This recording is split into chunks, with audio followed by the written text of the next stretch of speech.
Inteleon, the water monotype Pokemon starter for Generation 8. He's actually my favorite starter for Pokemon Sword and Shield, so I'm really excited to talk about him today because I think he's got a great design and he's got some really cool stats and abilities that we're going to talk about today. So let's go ahead and take a look at his two primary stats. That's going to be his special attack at 125 and his speed stat at 120. So he's going to outspeed a lot of things just out of the gate with raw stats. And then his special attack at that 125 is going to make him hit super hard on things. So he's a great Pokemon as far as a cannon goes, but unfortunately he is a little on the glass side. So if we look at his HP, it's at 70, defense 65, special defense 65. He's not going to be taking a great amount of hits, and a lot is going to be able to really one-shot him. So you want to be able to play with your team a little bit, whether you're using your Follow Me's or your Endures or Focus Sashes, just to kind of compensate for that weak on the defensive and HP side of things. His physical attack is 85, but you're not going to be using any real physical attacks on this guy. Okay, so if we look at Inteleon's abilities, he has Torrent and he has Sniper. Sniper is his hidden ability, which is now in the game as of early June. So Torrent, we should be pretty familiar with this. This is going to increase the damage on water-type moves once Inteleon's HP has reached 1/3 of its maximum or less. So once he takes damage and he falls below that threshold, his water-type moves are going to be increased by 50%. So pretty cool. Now, as far as Sniper, this is where it gets pretty interesting. This ability affects your critical hit ratios. So how this is going to work is, if you are able to land a critical hit, your critical hit will actually do 2.25 times more damage instead of the 1.5 times damage of a normal critical hit. So you're actually going to increase your damage significantly that you put out if you're able to crit. So to clarify, this doesn't affect the frequency of getting critical hits, it only affects the overall damage. So it increases the overall damage for your critical hits. So Inteleon does have 4 different resistances, and he's going to be 50% or half resistant to all of these. It's going to be Steel, Fire, Water, and Ice. This is really nice because we do see some Steel moves pretty frequently. Fire is a very common type to be used in competitive, as well as Water, and Ice is not something that we never see either. I mean, it's there. So he's got some great resistances in here. Now you do have to be careful of his weaknesses though, which are going to be Grass and Electric typing.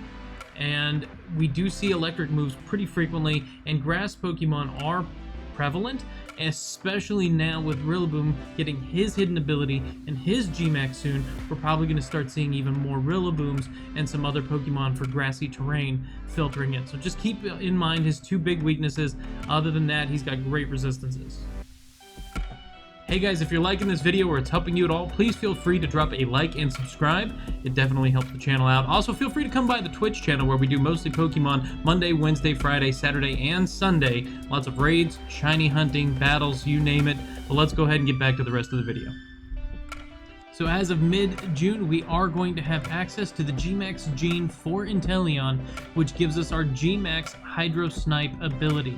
So this is really cool. When he uses this move, it's going to hit harder than other max attacks, and it's going to ignore the effects of the target's armor. So something like a Mimikyu with Disguise, for example, this should go right through the Disguise and hit the Mimikyu for full damage and probably one-shot it, knowing Inteleon versus a Mimikyu.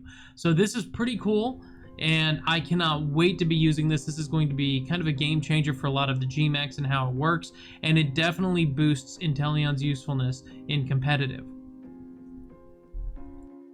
Okay, so let's go ahead and look at some movesets. Now this guy is a glass cannon. You're not going to be setting him up to be a defensive wall or anything like that. He is meant to go in and kill other Pokemon. So when we look at his Eevee spread, it's going to be 252 into special attack, 252 into speed, and we are going to throw the Life Orb on him so that we get the Life Orb bonus in damage. Now, as far as ability, we are going to rock the Sniper ability. So we are going to be going for the increased damage on those critical hits. And then Timid is going to be our nature so that we're boosting our speed. Now, why use the critical hits? You might say they're rare. Why are we using them? Because of Snipe Shot. Snipe Shot has a high critical hit ratio chance. Plus, Snipe Shot will go through things like Follow Me, so it can't be deterred. So you will hit your target and you have a high chance of critting, which would activate that sniper damage at the 2.25 ratio. So snipe shot, stab bonus, if you're already in the rain or you set up a rain previously, now you've got rain bonus plus the critical hit bonus, which ignores defensive boosts. This is going to kill Pokemon. This is going to be just insane amounts of damage. Even if you put something like a weakness policy on or a Pataya Berry, these are all things that could increase his actual special attack stat to where a snipe shot with a critical hit in the rain is going to just murder things. It's going to be disgusting. Now, the reason we have Weather Ball in here is because weather teams are fairly frequently seen right now. So if you have something that comes out on your side or the other side, maybe you're using an Alolan Ninetales to set up Aurora Veil, and you've got the hail going, well, now you can use a super effective ice attack on an enemy flyer on the other side because you have Weather Ball. And same thing if a Tyranitar comes out. I mean, you're going to use Snipe Shot on him, but you have the ability to now use something in the sand. So this gives you a little bit more coverage option where he might be limited otherwise. Now we do have Shadow Ball, and there are some other options here, but Shadow Ball does seem to be able to be used a little bit more than something like a Dark Pulse is. So Shadow Ball is always a good, solid option for him. And then Air Slash, if you maybe get on the field and there is something that's threatening you speed-wise, you can always use the max version and get that +1 speed to give yourself that speed edge no matter what. And plus it's extra coverage for grass type Pokemon and so on and so forth. So with this set here, he's going to do crazy damage, especially if you could set up that rain, and there's not a whole lot that's going to be able to stand up to him, and this is really, really cool. So if you're hung up on critical hits and maybe not wanting to bank on those or rely on those coming through, you can always switch over to his Tauren ability so that when he takes some damage and gets down to a third or less of his maximum HP, you'll start hitting for 50% more damage. Now obviously this is always going to be great if you're using a stab bonus move and you're already in the weather, in the rain. So he's going to hit like a truck if all three of those conditions are met. Now if you add in the Life Orb, the Pataya Berry, the Weakness Policy, anything that's going to boost his attack even more, and in those three other conditions, he's going to be doing massive damage. So the Eevee spread is the same on here. I did throw the Pataya Berry in here. You could also put Weakness Policy. Just keep in mind, defensively, he's very squishy. As far as the moveset though, I still put on Snipe Shot on here. However, you could substitute this in for a Hydro Pump. And I would put Ice Beam on this one, maybe do the Weather Ball, but I would put Ice Beam here as well. And then we're still going to keep the Shadow Ball, but maybe now we want the Endure. And the reason for putting Endure on here is so that if something comes out, you can, no matter what, survive one hit and get dropped down if you use Endure and maintain your HP at 1. Now keep in mind, if there's hail on the field or something like that, it's going to kill you at the end of the turn no matter what. But if you are rocking this set, you can see when the weather comes out, you can change out accordingly and play the game however you need to play it. So it has a little bit of risk. It's like a reasonable risk, but a high reward if it works out really well. And there isn't a whole lot that's going to be able to stand up to a +1 or +2 stab bonus, weather bonus, Inteleon. I mean, he's going to just mow things down. It's going to be pretty crazy. At the end of the day, guys, there's a lot of different ways you can build this Pokemon. He's super cool.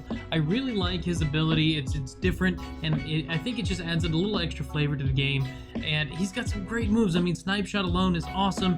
His Gmax is almost out. This is going to be super fun to play with, especially with the amount of water Pokemon we already have on the table. There's a lot of different team compositions you can make with him.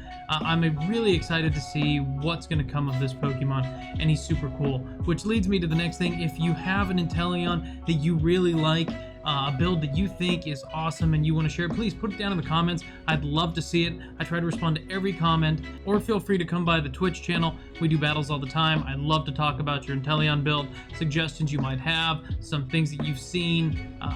We talk all day. That's what we do in the Twitch channel, so come on by. But guys, thank you for hanging out. I appreciate everybody, and I hope to see you again next time. But until then, take care.